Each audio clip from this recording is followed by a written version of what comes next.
যুদ্ধ শেষ হয়ে গেছে, 14 জন সাহাবীর লাশ আমার নবীর সামনে এসেছে। আমার নবীজি কাটা কবুতরের মতো ছটফট করে বাচ্চাদের মতো ফুপিয়ে ফুপিয়ে কান্দে। আমার পরীক্ষিত 313 জনের মধ্যে 14 জন সাহাবী জীবন দিয়েছে। নবী আমার কান্দে, ডাক দিয়ে বলে, সাহাবীরা রে, আবার একটু যাও, আবার একটু যাও, বদরের ময়দানে কাফের বেঈমানদের মধ্যে আমার আর কোন আল্লাহর গোলাম পড়ে আছে কিনা একটু খুঁজে আসো।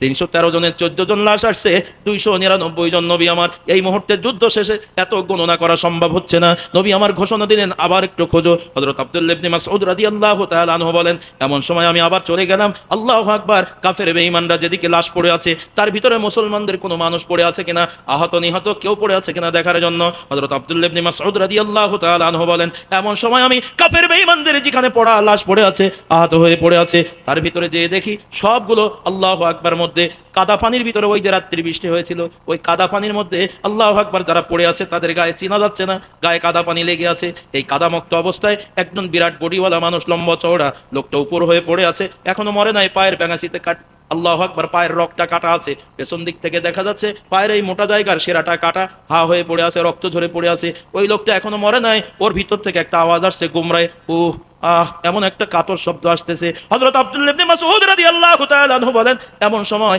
আমি ওই শব্দ করা মানুষটার কাছে গেলাম, আর দেরি না করে, আমি তারে চিনতে পারি না, লোকটা উপর হয়ে পড়ে আছে। আমি চিনার জন্য উপর হওয়া মানুষটাকে আমি চিৎ করলাম। যেই নাকি চিৎ করেছি, তাকিয়ে দেখি মুখে দাড়িওয়ালা, মুখ দিয়ে দাড়ি দিয়ে, মাথা দিয়ে, শরীর দিয়ে কাদা পড়তেছে। তবুও এই লোকটা আর কেউ না, মক্কার প্রেসিডেন্ট, আমার নবীজির চূড়ান্ত দুশমন, কাফের বেঈমানদের পক্ষের লোক, এবং মুসলমান আমাদের সাহাবীদের চূড়ান্ত দুশমন। আমি আব্দুল্লাহ ইবনে মাসউদ যার অত্যাচারে মক্কায় থাকতে পারি নাই, মিস্টার আবু জাহেল এখনো বদরের ময়দানে মরে নাই।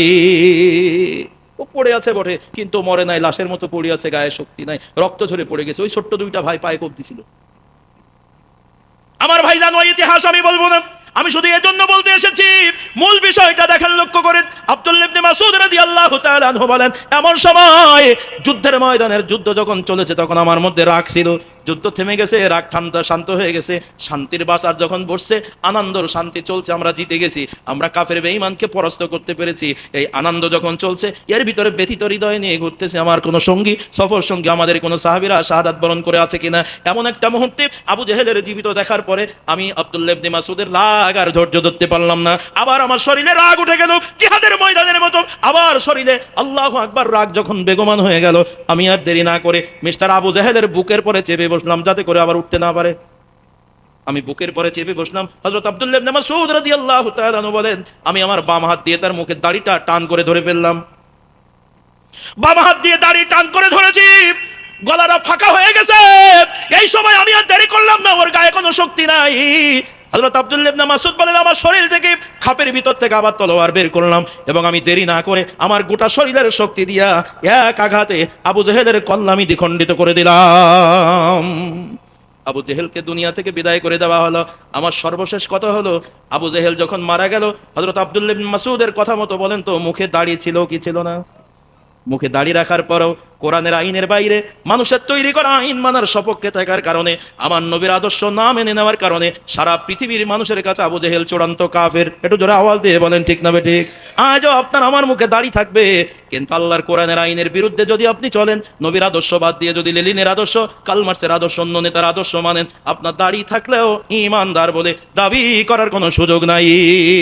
শুধু তাই না, ফাইনাল কথা, 14 জন সাহাবী যারা শাহাদাত বরণ করেছিলেন, তারা কোরআনের আইন মদিনায় দেখে যায় নাই, মক্কায় কোরআনের আইন চালু দেখে যায় নাই, ইসলামী রাষ্ট্র দেখে নাই, নবীর আদর্শ প্রতিষ্ঠিত দেখে নাই। কিন্তু 14 জন সাহাবী যারা বদরের ময়দানে শাহাদাত বরণ করলেন, তারা আল্লাহর নবীর আদর্শ মানার সপক্ষে জীবনের শেষ সময় পর্যন্ত থাকলেন, এবং কোরআনের আইন বাস্তবায়নের সপক্ষে জীবনের শেষ সময় পর্যন্ত থাকার কারণে, ওরা কোরআনের বিধান মানতে না পারলেও পক্ষে থাকার কারণে আমার আল্লাহ তাআলা জান্নাতের প্রথম সারিতে তাদের নাম লিখে রেখেছে মুমিনের তালিকায়। একটু সবাই ধরে বলেন না ঠিক না বেঠিক?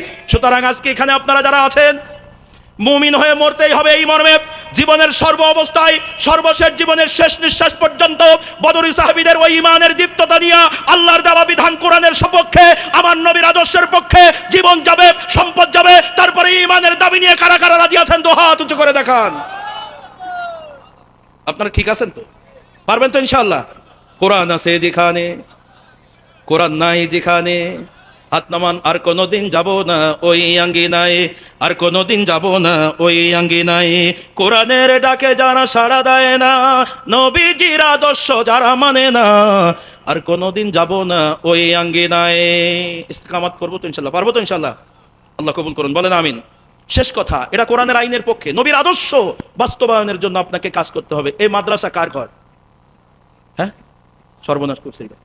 আরে ভাই, মসজিদ আল্লাহর ঘর। আর ভাই চাচা, আপনারা সবাই চলে যাচ্ছেন, তা আমার নিয়ে যান গো, আমি এখনো খাইনি গো দুটো, একসাথে খাতা মারছি। ধরে বলেন, মসজিদ কার ঘর? আল্লাহর ঘর। আর মাদ্রাসা রসুলের ঘর, নবীর ঘর। এখন নবীজি আমাদের কাছে নাই, নবীজির এই সুন্নাহগুলো আপনার আমার কাছে। মাদ্রাসা যদি কায়েম থাকে, কোরআনের মানুষ তৈরি হয়। এখানে মাদ্রাসায় তো কোরআনের মানুষ তৈরি হয়। আমাদের তো ইলম নাই, কোরআন হাদিস বুঝার যোগ্যতা নাই। তাই আলেমদের নেতৃত্বে রসুল বলেন, আল উলামা ওয়ারাসাতুল আম্বিয়া, আলেমরা হলো আমার ওয়ারিস। তাই আমার নবী নাই, আজ 1500 বছর পরে এই আলেমরাই নবিয়ানা দায়িত্ব পালন করে আমাদেরকে মুমিন থাকার রাস্তা দেখায়। কথা বলেন ঠিক না বেঠিক? তাই মুমিন গড়ার, আলেম গড়ার এই জায়গা মাদ্রাসা। এটাকে মহব্বত করতে হবে। রসুল বলছেন, মান আহাব্বা সুন্নতি ফাকাদ আহাব্বানি ওয়া মান আহাব্বানি কানা মাইয়া ফিল জান্নাহ, আও কামা ক্বালা নবী সাল্লাল্লাহু আলাইহি ওয়াসাল্লাম। রসুল বলেন, যে ব্যক্তি আমি নবী আমার সুন্নতকে ভালোবাসে, মহব্বত করে, ভালোবাসে আমি রসুল, সে যেন আমাকে ভালোবাসে। আর যে আমাকে ভালোবাসে আমি রসুল, আমার সাথে জান্নাতে অবস্থান করে। এর জোরে বলেন না সুবহানাল্লাহ।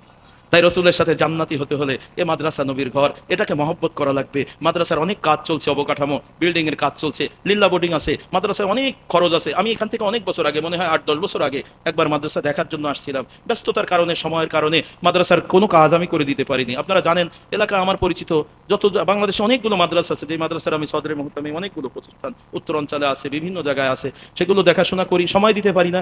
মাদ্রাসার শিক্ষকরা আছে, মুহতামিম সাহেব যারা আছেন, তারা আন্তরিকতার সাথে কথা বলে, আর কথা শুনলেই বোঝা যায় উনি আমার সাথে হাওয়া দিয়ে কথা বলছে না মহব্বত করে কথা বলছে। এটা বোঝার পরে আমি দেখে শুনে